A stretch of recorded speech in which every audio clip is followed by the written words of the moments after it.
Yes, everybody. This is actually a special, separate talkback. I mean, it's not actually really a talkback episode. This is specifically sort of a review retrospective on The Mist, a movie I just watched recently, based on a novel by a small novella. I think it is small book by Stephen King. That was directed by Frank Darabont. Actually, the screenplay was adapted by Frank Darabont and directed by him as well. You remember Frank Darabont as the guy who made Shawshank Redemption and The Green Mile, and he also did a lot of the Young Indiana Jones screenplays as well as wrote the first screenplay that was rejected by George Lucas. You've heard us talk a lot about Frank Darabont in the past, as far as what he brings to the table. I mean, I'm a fan of his. I like the angle that he usually brings to his movies because he's a very spiritually leaning writer director. Like a lot of his stuff involve psychology and the human condition and so forth. So it's always very interesting for me. Anyway, to The Mist. I just felt it was important for me to actually put my ideas and thoughts on the table, or my reactions to this film on the table, because it actually did have an effect on me watching this movie. I mean, I only watched it yesterday actually. In the UK, this movie might not be getting released, but it was released in November 2007 in the US, to a lot of mixed reviews and actually mixed reaction from fans of, or so-called fans of horror.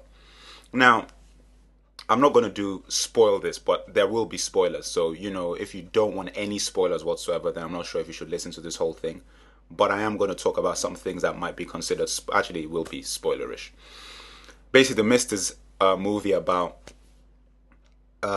some unknown force that gets brought in this mist to a city. Well, not a city, a village, a small town in America. And this guy and his son go out to a shop, and they get trapped in this supermarket with all these other people. And slowly and gradually, craziness ensues. People start getting killed by whatever is in this mist, and then slowly and gradually, you start seeing the breakdown of the different people's psychologies and the breakdown of their little band of survivors as people become more and more afraid and more, concerned about what is and what is not going on, looking for answers and so forth and trying to survive. Now, the reason why I'm actually doing this little reflection is because, we've seen a little bit of a resurgence recently, with the resurgence of the action movie with Rambo, resurgence of the monster movie with Cloverfield. And now, to me, this is kind of a resurgence of the classic horror film, like real horror. I'm not talking about what people think is horror today. The Saws and the Hostels, the Grudge, the Scream. That's not real horror.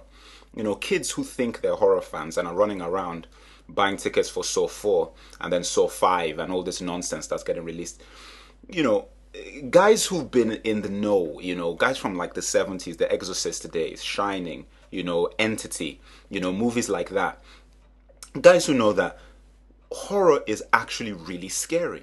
Horror is not the kind of stuff that you run to the cinema to go and watch because you're going to have some fun and you take your friends and everybody goes, oh, that was so. No, horror is the kind of thing that when you come out of that cinema, it's in your brain. You have trouble sleeping that night because you're thinking about what you just saw. You're having trouble getting through your week because you're like, you're nervous. The stuff you've watched actually affects your day, affects your life, affects the way you relate to people. It gets you talking when you go to work. It gets you talking when you're in relationships. It gets you talking when you're with your friends. That's what Exorcist did. That's what Shining did. And that's what The Mist has actually done. I went on the IMDb boards and looked at the kind of debates going on there. Now, IMDb is actually renowned for having lowbrow debates, like where people actually go there and just talk absolute nonsense. The thing is, on the Mist board is actually very different because there are actually very interesting debates going on about human psychology, religion, what people would and wouldn't have done if they were in that situation. And I was fascinated by it because I'm saying, you know what? This is what horror is really about.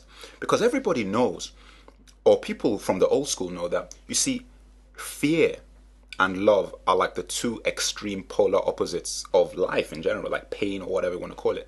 But you've got your romantic stories and you've got your horror stories. And in the human condition, fear is probably one of the most fundamental feelings or emotions that a person can have. And through fear, you see the true essence of the human being. That is the reason why horror used to be so compelling. And that's what we've actually lost with this, what I call gore pornography, with Hostel and Saw, which is just trying to throw as much gore and blood and guts in your face and masquerading as horror. That is not scary. If a child or kids or teenagers can go to a movie and come out of it laughing and going, I'm a fan of horror, it's not a real horror movie. It cannot be. How many people were running out of the cinema when they watched Exorcist the first time? People watched Shining and it was almost banned. People, it's like it's the psychology involved, the child, what does the child represent, blah, blah, blah. We know all the debates about Kubrick movies in general. Even Clockwork Orange, to a degree, was a horror movie. But The Mist, I felt, because it was positioning itself as sort of a metaphor for, if you want to call it terrorism in today's world, for the use of fear and the effect of fear on people when they're presented with a series of options and a willingness to find someone that can represent answers. I thought that was very interesting. And that is real horror. Because you're looking at it like at the beginning of this, The Mist, you have a woman who is labeled as insane and pretty much was insane, spouting all the religious stuff and everything. And everybody in the supermarket were like, this lady's crazy. Now, by 3/4 part way through the movie, because of fear taking its toll on everybody in there, the lady actually became the most powerful individual in the whole place. She actually became the person that most people were actually listening to because of a desire to find answers. Now, the question is what that tells you about people in general when faced with fear. And that, to me, is very interesting. So going on the boards and looking at the way that people have been reacting to this movie it's quite disheartening, because people have actually focused more on the CGI, which admittedly wasn't that great, focused a lot on the fact that there's so much dialogue. People are just talking and talking, and then action comes in, and the CGI, when the action comes in, isn't even that big a deal. And there's too many scenes about religion, too many scenes of the crazy lady. I'm like sitting here, I'm thinking, guys, what do you view as horror? Do you just, is CGI that important? This movie was not about the special effects whatsoever.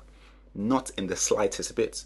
The special effects was a backstory and basically just giving you something so you could understand what they were up against and understand why their reactions were the way they were.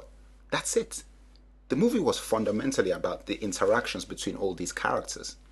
Basically, we've already done our debates on Cloverfield, and we told you about why I thought Cloverfield was a great movie. But I told you about the flaws in Cloverfield, and the flaws in Cloverfield was the lack of a point.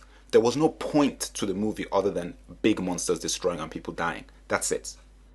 They missed an opportunity to actually comment on the effect that what happened in Cloverfield would actually have on the characters and their decisions and the decisions that they would make.